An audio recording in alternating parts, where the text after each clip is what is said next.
It's a boat from here. She's a National Historic Landmark, and now the Virginia 5 is being spruced up as she prepares to hit 100. Oh, they don't fool around. Time is money, man. Another centenarian, the Fremont Tugboat Company, is not slowing down despite its age. Afternoon, Cap. It's the fireboat Chief Seattle. And with all the vessels maneuvering on area waterways, this group works to keep people safe. These stories and more next on CityStream.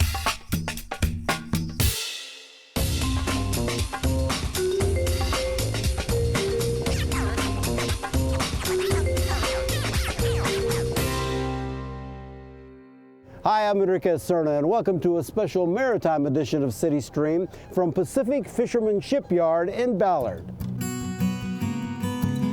This shipyard was established more than 70 years ago, after the end of World War II. At that time, 400 fishermen and their wives paid $300 for a share in this co-op, which gave them a place to fix their boats. But the history of this site and its maritime connections date back 150 years. This shipyard not only repairs modern vessels, it also provides specialized care to older wooden boats like the steamship, the Virginia 5. She's the last steamer from the old Mosquito Fleet, which once served ports up and down Puget Sound. In June, the Virginia 5 turns 100 years old, and as producer Randy Ng shows, she's getting a major renovation ahead of her big day. We got to save the good stuff. We got to save Virginia 5.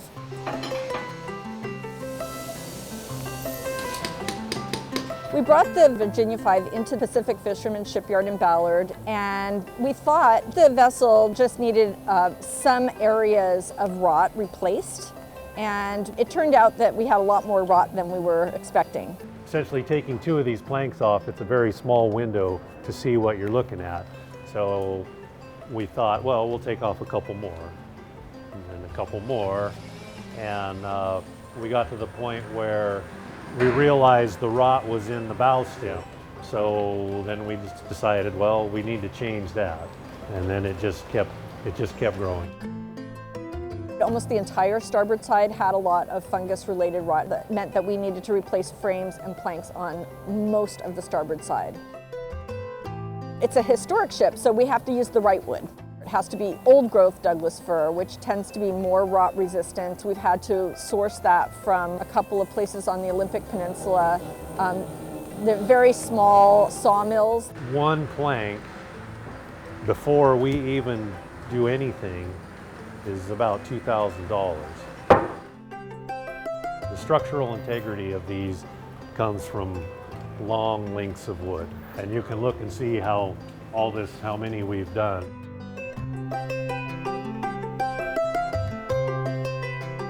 What I like about the Virginia is that it's Douglas fir on Douglas fir frames, and it's all fir. It's a boat from here, and it's just big. It's just a big, cool wooden boat, which there's not a lot of these around. Well, it's to keep the ship alive. I think that, and to give the past a future, I think is really important. And in as much as out of thousands of ships like this over a century and a half of American history, there are only two that are left.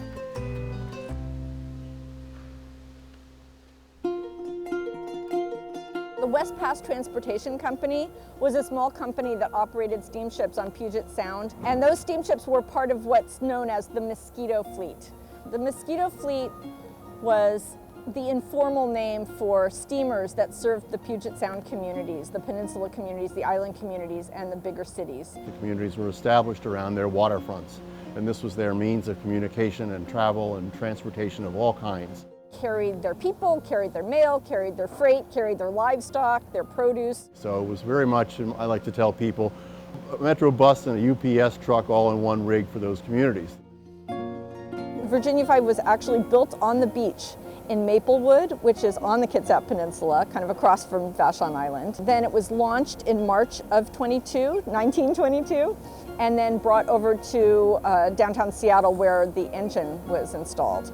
And it had its maiden voyage in June of 22. They weren't meant to last. Some of them would break down or sink, so these ships would be beached and just burned up when they were no longer serviceable.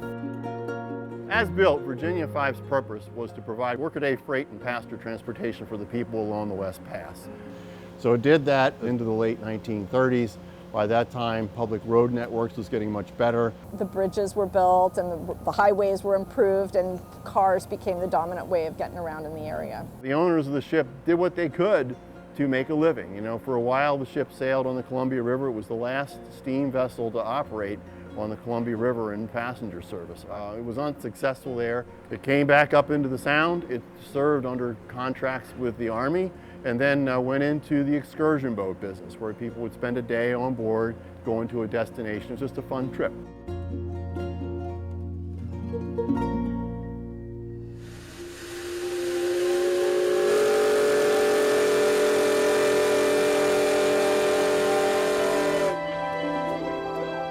You can buy a ticket and ride with us on scheduled excursions.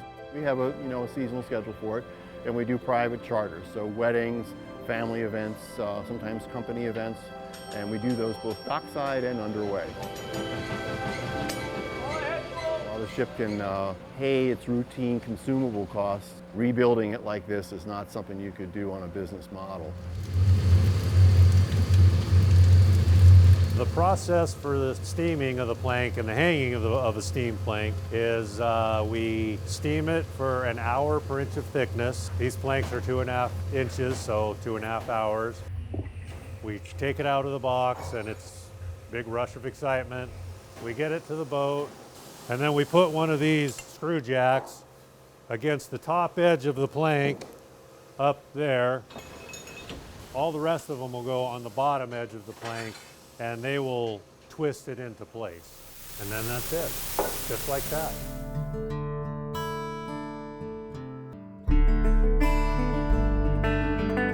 In order to try and preserve the trade, I have had people up and teach them, but really it's hard because it's not like it used to be, where there's a bunch of this work to do. If we weren't able to continue to maintain it, preserve it, and share it with the public, it would be a real loss to this community and to the entire United States. It's a really bold move to operate it, not to just put it on a shelf and stuff it and mount it, but to run it and keep it a living ship. And that's what makes this ship so special, is that it is still a living vessel. The Virginia 5 is the good stuff, and we hope that Virginia 5 will survive for another 100 years.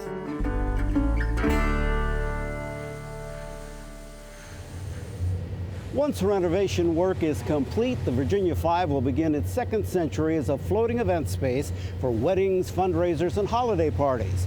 Now, if you'd like to learn more about this historic vessel, visit the Virginia 5 Foundation website at virginiav.org. And if you get a chance, watch the 22-minute documentary in the video section of the website. Next on CityStream, the maritime theme continues as we visit a mighty little company known for pushing people around.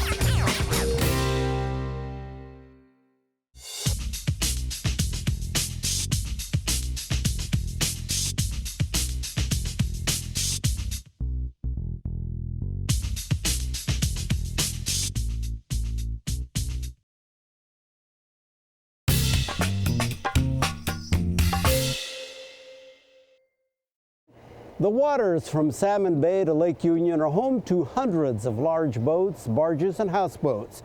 Every now and then they need to be moved or repositioned. One company willing to give them a nudge has been at it for more than a century. Brian Callanan hits the water with the Fremont Tugboat Company. Lake Union is known as a fast-paced, intense center of industry in Seattle. But head to its northern shore, and there's a startup a lot of businesses could learn from. Okay, she's all gone.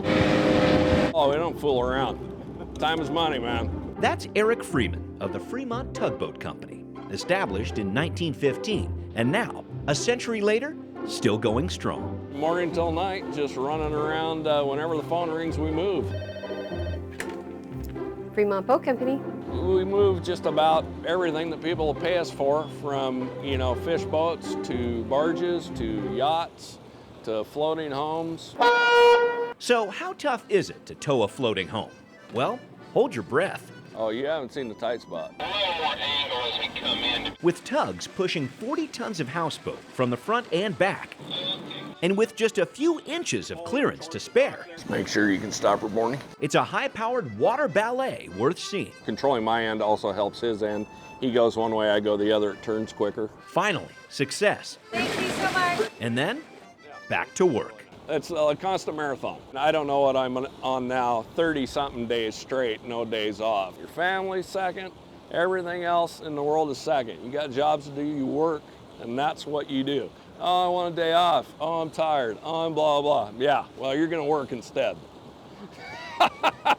Call it an old-fashioned approach, but it runs in the family. You have to really make up your mind what you want to do, because this is a full-time job. Runs 7 days a week, just as hard as it can run. That's Eric's dad, Mark, who owned the business for 36 years before selling it to Eric and his business partner, Tom Bolson. Mark still does marketing for Fremont Tug and maintains an incredible private museum of maritime history. I've just been one of those kind of guys that saved everything. The Freemans have owned Fremont Tug for 78 of its 100-plus years of operation. That's my dad there. Mark's father, known as Doc, bought the business in 1928 and began a family tradition of purchasing older boats past their prime and rebuilding them for service. I started tugboat when I was 14 with my own tug. Mark was salvaging logs and doing towing work by himself as a teenager. Don't believe it? Well, that's his first engine down the hall. I put everything in these scrapbooks. In the mid-50s, Mark spent 4 years in the Coast Guard at Grays Harbor, rescuing 37 people during his career. It's a life of service he's continued on the shores of Lake Union. I've been here actively in business since September 20th, 1959.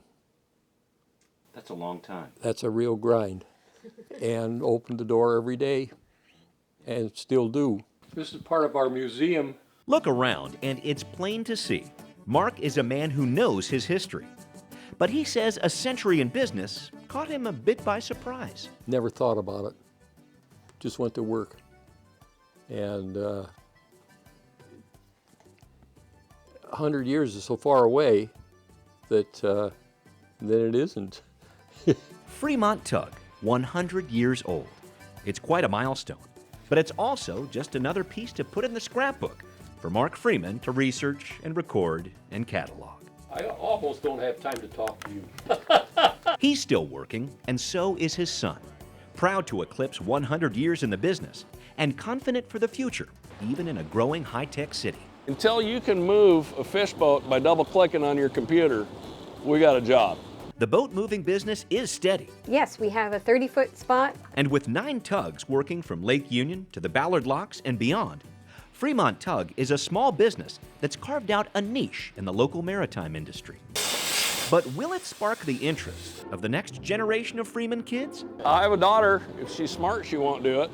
Eric's business partner and ace boat repairman Tom has some kids who might come on board, but it's not like the old guard is giving up anytime soon. We're gonna keep it rocking as long as we can keep it going. Dad's 82, he ain't retired.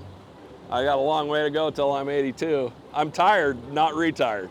It's an old-fashioned lesson built on 100 years of history, a lesson that's good for any business. There's not too many secrets, other than it's all hard work. That's what it really boils down to, being smart and your hard work you want to put into it.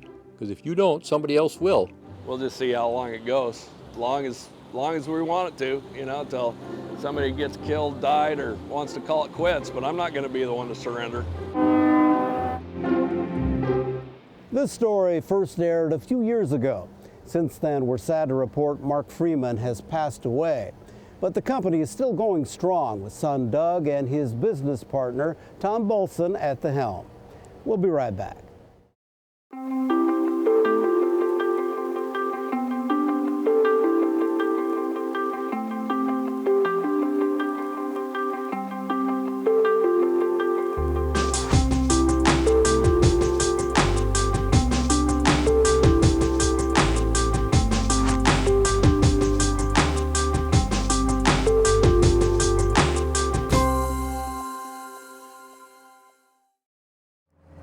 There's a lot of history here at the Pacific Fishermen Shipyard.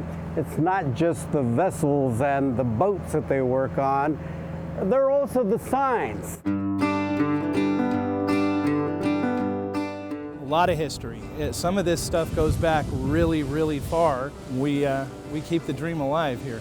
So Ballard's a special place for you. So these signs gotta mean so much. They do, they mean a lot. Tyler Adams is the shipyard's safety and environmental compliance manager. A Ballard native, he says the signs are a big part of Ballard's history. So all of the signs here at Pacific Fishermen Shipyard are beloved local businesses that for one reason or another have gone out of business, and we were able to obtain their signs and put them up here so that the community can remember what Ballard kind of used to be. A lot of small businesses owned by families, paying wages, stuff like that. And unfortunately, it seems a bit of a graveyard for those type of businesses, but at least somebody's out here reminding people of how it used to be. First, it started with us noticing people going out of business, and we would try to get their sign, contact them, ask if we could have it. And then it started with people calling us and saying that they're getting rid of their sign, or they're going out of business. Do we want the sign? Do I have a favorite sign? Probably the Viking Tavern. Not the coolest sign here, but if you're talking an old Ballard bar that everybody used to go and drink at, it's the Viking. And we all miss it terribly. I've been to almost all of them. Captain's Nautical Supply. I used to live on a sailboat. I went in and out of there every week. The university meat and poultry type place, great smoke stuff. Been to Crown Hill Hardware a bunch of times. Ballard inflatable boats fixed my inflatable boats. You've got Zestos. Everybody knows Zestos from across the street at Ballard High School. Trident. All these great places that are not around anymore. But yeah, we used to go to almost all of them. Isn't that cool? It's a pretty cool thing. So that was a Russian device that they used to lay right above the cables that were communication cables across the Pacific Ocean. And they would listen to communications through the cable with that device. And one of the fishermen who's a shareholder here at Pack Fish was dragging some nets along the bottom, and that thing came up in it. So he turned it over to the Department of Defense. They took all the secret stuff out of it and gave it back to him, and he gave it to us. And as of right now, yes, those googly eyes are the largest googly eyes in the world.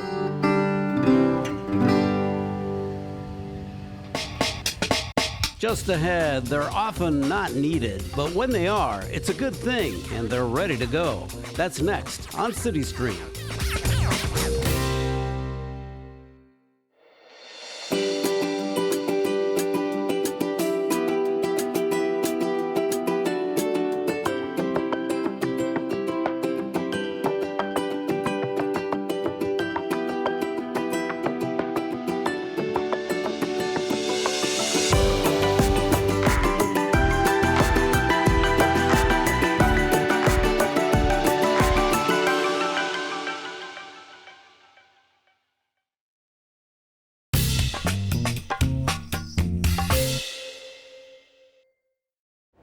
Each month, volunteers pick up trash in Seattle's Little Saigon neighborhood.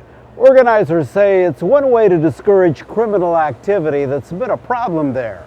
Recently, the mayor and city attorney showed up to lend a hand and to send a message. Producer Pete Casson takes a look. Before a lot of the focused police efforts, this area was just really scary for everyone, for the folks that worked here, for community members who frequent this area for groceries and restaurants. We were seeing like 50 to 100 people gather on the corner of 12th and Jackson doing various activities, especially a lot of crime-related activities like the sale of stolen goods, drug use.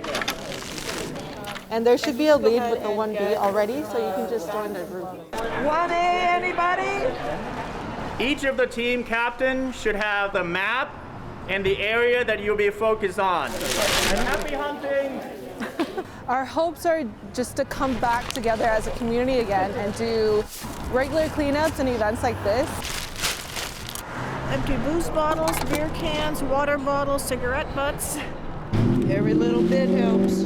It's been amazing the last month, and I think a lot more effort and visibility to what's been going on in this community, and you can see just already a dramatic change. A lot of the stuff that you see here today, it's really grassroots efforts. Amazing to see how much people care about this area, but it's not enough.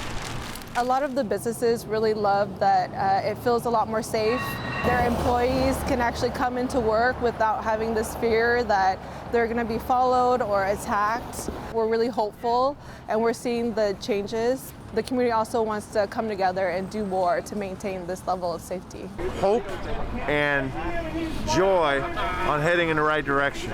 That these issues weren't created overnight and they're not going to be solved overnight. But if I could just let people know we're heading in the right direction, you see no criminal activity, you see cleanliness, you see hope. And that's what One Seattle is all about. It can spread like wildfire when people care instead of neglect. And I think that helps all of us. We came out last month to clean this up, and their mound was double, triple the size. Just the small effort that has been put in the last couple weeks, it's a drastic change.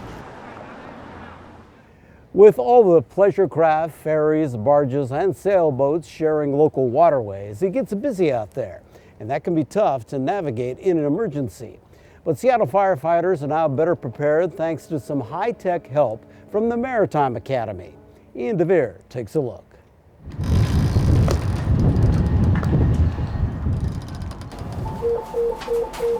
My name is Greg Anderson. I'm a fireboat pilot with the Seattle Fire Department. Basically, the pilot's job is the safety of the vessel and the crew as we're responding to emergencies. Go clear, Greg!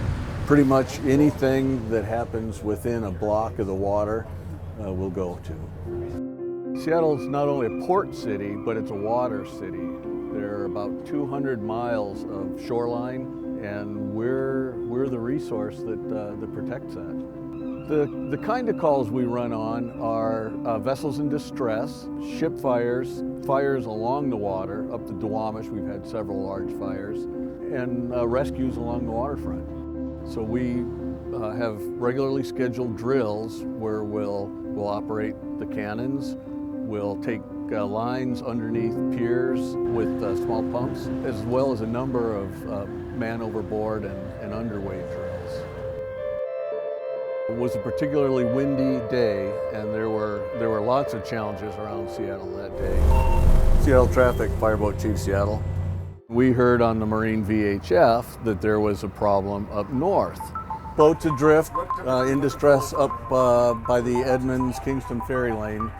Okay, Roger. We'll stay right on the east side of the lanes heading up there, and then we'll cross at Foxtrot and make our way over. One of our training challenges is that we don't get to pick the traffic that we want people to learn how to navigate around.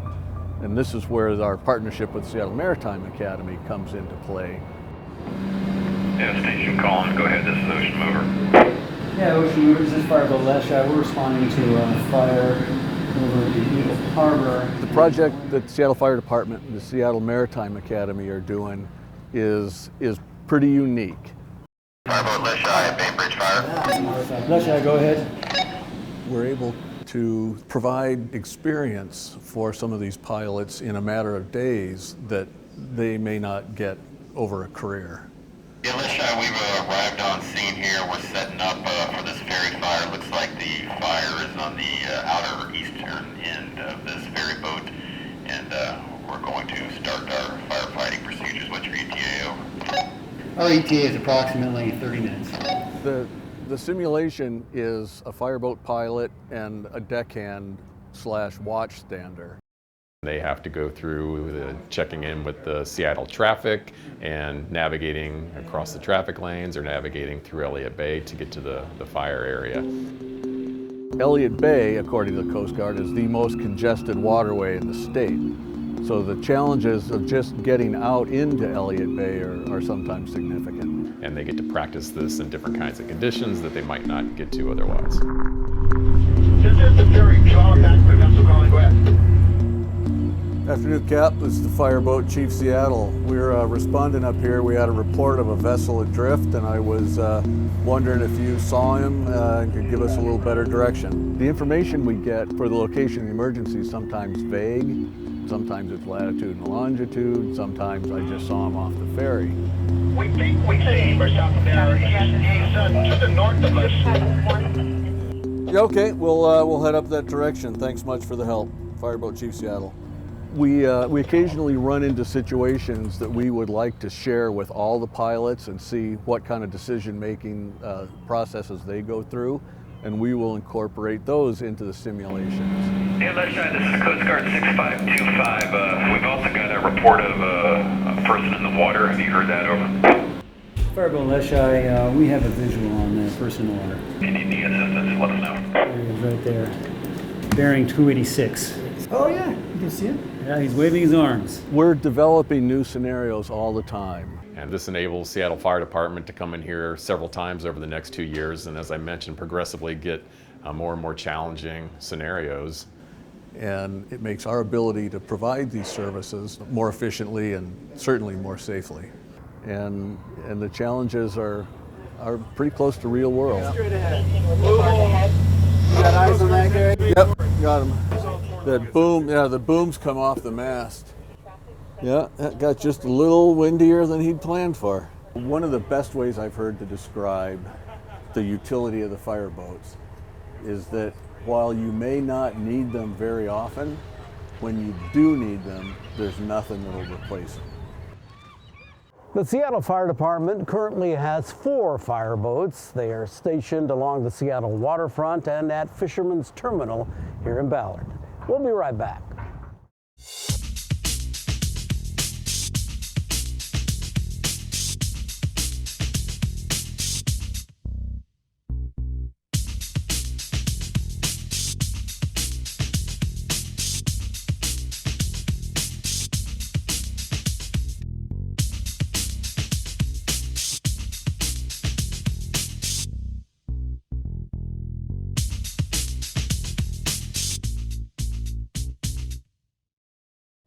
That wraps up this edition of CityStream from the Pacific Fishermen Shipyard here in Ballard. If you'd like to see some of our great programming on the Seattle Channel, just go to our website at seattle.gov and click on Feature Shows. I'm Enrique Cerna. Thanks for joining us.